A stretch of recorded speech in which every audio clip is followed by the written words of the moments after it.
adjusting your posture so you're comfortable and upright. And when you feel ready, closing your eyes and collecting the attention at the heart center, resting there for a little while, just quietly feeling with interest and kindness whatever you feel in this moment. Letting this attention be infused and full of kindness, interest, and friendliness. And with this attitude of kindness and interest and friendliness, beginning to again repeat the phrase that you've chosen for yourself, resting here as you have been doing for a little while, radiating loving kindness for yourself. May I be well, happy, and peaceful. Using whatever phrase you've chosen and continuing in the silence for a little bit. Understanding from our own experience this wish to be well, to be happy, to be safe, to be peaceful. We begin to open the field of loving kindness to other beings, beginning with a respected person, a benefactor, someone whose goodness is very easy to connect with. You don't have to know this person well or at all, but they do need to have benefited you in some way. And they need to be alive. So a teacher, a grandparent, even a child. But make sure the relationship is not too close or at all complicated. So taking a moment and whomever first arises in the mind, oh yes, this person, choosing this person, and somehow, as best as is easiest for you, connect with them, either with a felt sense, or if you are visual, with an image. And having this image or this felt sense of this person, and that feeling of respect, gratitude, appreciation, beginning to use the same phrase as you used with yourself, to radiate loving kindness for them. So continuing the practice in very much the same way as you've done for yourself, but taking this other person as the object of that kindness, that benevolence, that care. So connecting with the heart center, connecting with this image of this person, and then repeating the phrase as best as you can, connecting with the meaning of that phrase. Taking great care as you do this, not to force anything in any way. Simply inclining the mind and heart towards this person and resting as best as you can in that well-wishing.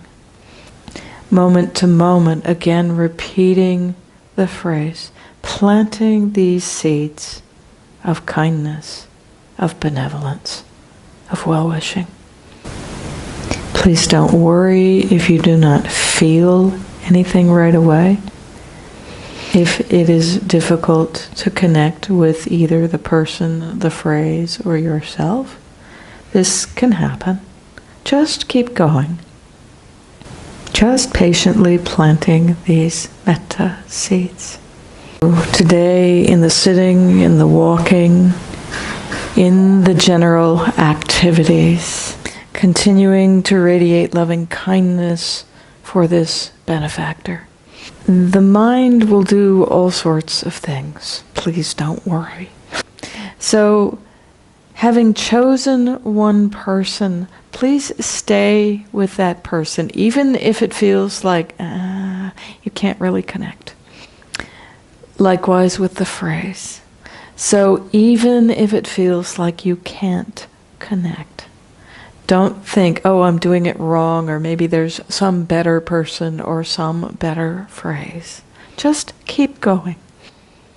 This is a constant turning of the heart towards kindness and towards a particular person. It's a little like digging a channel for water. If water is going very strongly in one direction, it can be a little challenging to get it to go somewhere else. Particularly at first, in the first days of a retreat, it can be challenging. Please remember everything changes. So if you're sleepy or restless or bored or doubtful or whatever is coming up, not to imagine, wow, this is the beginning of Saturday, what's Tuesday going to be like? Look at the weather this morning. It was clear, then it was cloudy, now it's clear again. So the mind is just like this. It can change like that. So please hold out that possibility that the next moment might be that moment when everything just drops in. And it happens that way. So particularly if you're more used to Vipassana, there can also be a little bit of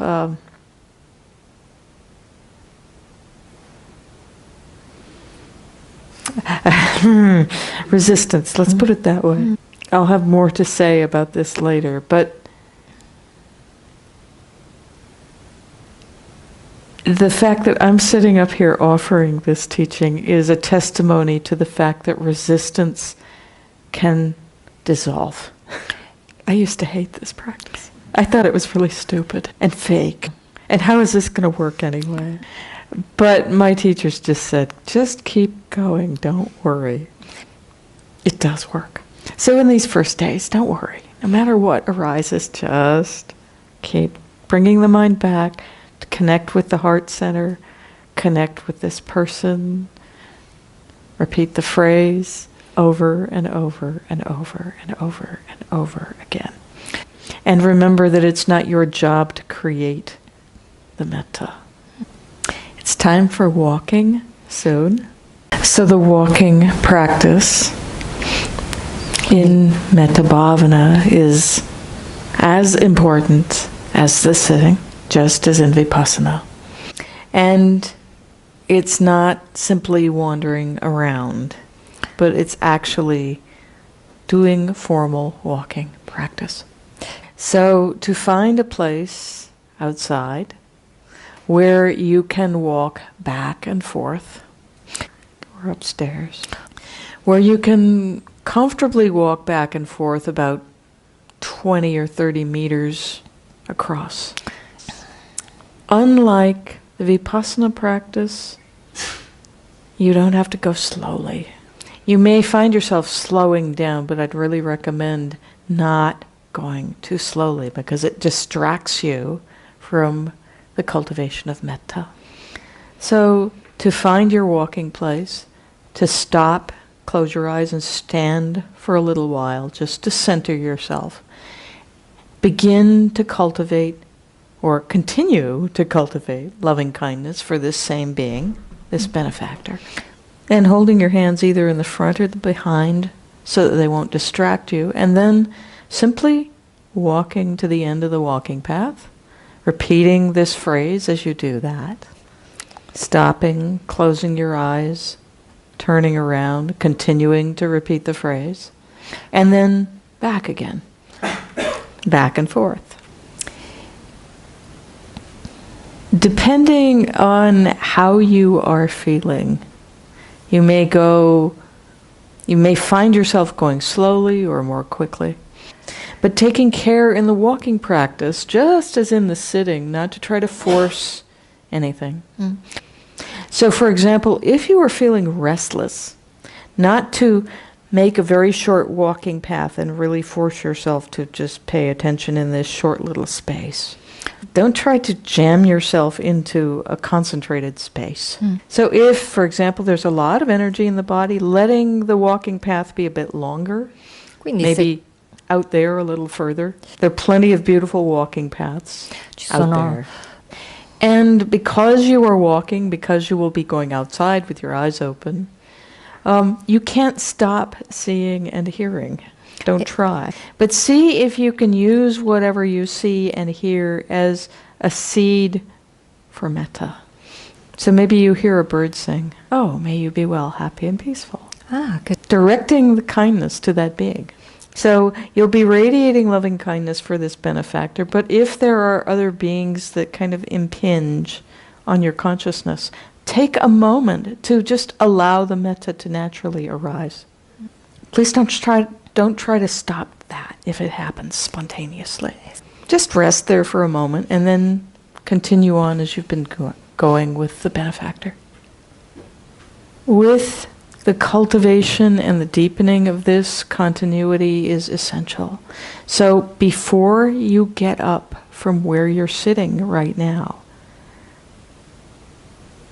close your eyes for a moment and settle back into this cultivation of metta. And then open them, repeat the phrase a couple of times, connect with it, stand up, go outside, find a place to walk, as much as you can, continuing in the general activities between the sitting and the walking. Using each movement, each moment as an opportunity to incline the heart to kindness. And as you've been doing last night, this morning, if, for example, when you go out of this room, there are many beings that you will be seeing.